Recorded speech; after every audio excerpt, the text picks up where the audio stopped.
বিসমিল্লাহির রহমানির রহিম। ৩রা আগস্ট ২০২৫ আওয়ামী বুদ্ধিজীবীদের মুখ খুলতে শুরু করেছে। এটা হলো শিরোনাম। এবার বিস্তারিত আলোচনায় আসি। গত বছরের ৫ই আগস্টের পরে বেশ কিছুদিন আওয়ামী লীগের বুদ্ধিজীবীরা মুখটা বন্ধ রেখেছে, কিন্তু এর পরপর তারা মুখ খুলতে শুরু করেছে।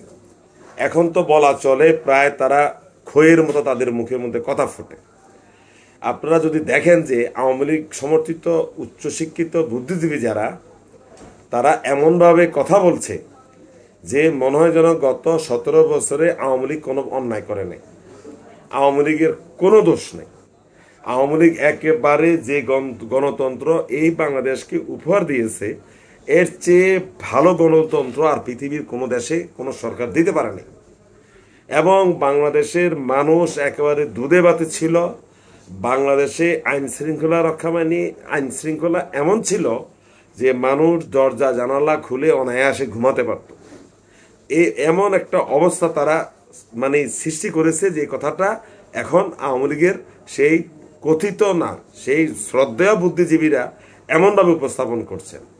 মূল কথায় আবার তারা ঘুরে ফিরে আগে ভালো ছিলাম এই ধরনের কথা বলার চেষ্টা করছে এবং তাদের কর্মীদেরকে দিয়ে ওই ধরনের কথা বলার চেষ্টা করছে, এবং কোথাও কোনো একটা ঘটনা ঘটলে সাধারণ মানুষের মুখ দিয়ে এই ধরনের একটা কথা বলার চেষ্টা করছে। এই হলো আওয়ামী বুদ্ধিজীবীদের অবস্থা। কিন্তু তাদের আমলে যে যে অন্যায়গুলো হয়েছে এটার কোনো সমালোচনা নাই।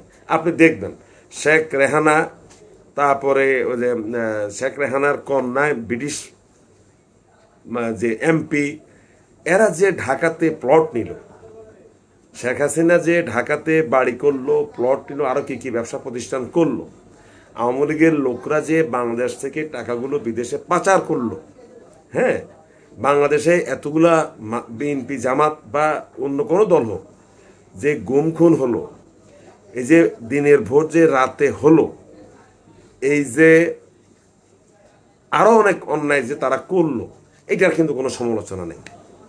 তারা এমনভাবে তাদের বক্তব্যকে উপস্থাপন করছে যে গত ১৭ বছর বাংলাদেশে কোনো অন্যায় হয়নি। একেবারে বাংলাদেশ ছিল খলিফাদের শাসন আমলের মতো, শায়েস্তা খাঁর আমলের মতো। এই হলো আওয়ামী লীগের বুদ্ধিজীবীদের অবস্থা।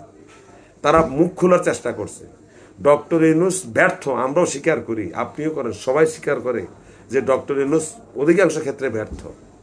কিন্তু ডক্টর ইউনূসের এই ব্যর্থতার সুযোগকে কাজে লাগিয়ে তারা জনগণকে একটা বিক্ষুব্ধ করার চেষ্টা করছে। আসলে কিন্তু বিক্ষুব্ধ তো তারা করতে পারবে না, বরং তারা দেশের মধ্যে আরো একটা অশান্তি সৃষ্টি করার চেষ্টা করবে। একত নির্বাচন না করার জন্য কিছু রাজনৈতিক দল দেশে একটা অশান্তি সৃষ্টি পায়তারা করতেছে, সেই সাথে আবার আওয়ামী সমর্থিত বুদ্ধিজীবীরা নিয়ে কথা বলে ডক্টর ইউনূসের বিরুদ্ধে মানুষকে খেপিয়ে আরেকটা তাদের আঙ্গিকে তারা দেশে অশান্তি সৃষ্টি করার চেষ্টা করছে। তাহলে কি লাভ হবে? দুই অশান্তিতে কিন্তু আওয়ামী লীগের লাভ। লাভ কেমন?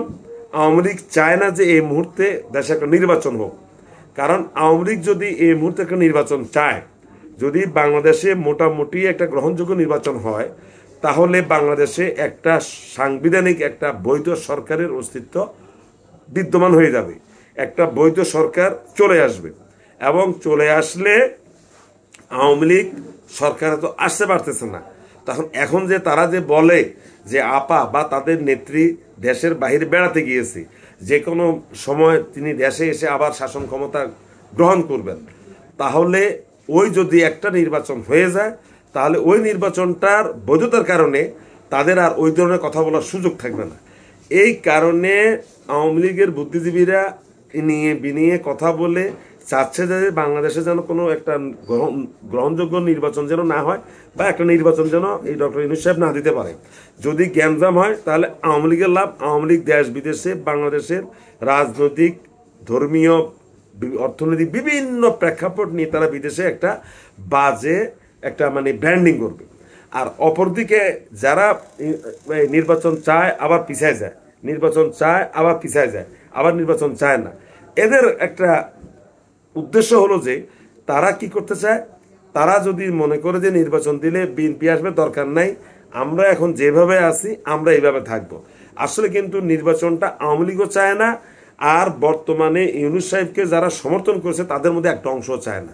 এই দুইটা অংশ পরোক্ষভাবে, এই দুইটা অংশই কিন্তু পরোক্ষভাবে বাংলাদেশে নির্বাচন চায় না, যেমনিভাবে বাংলাদেশে একটা স্থিতিশীল সরকার চায় না ভারত। ধন্যবাদ সবাইকে।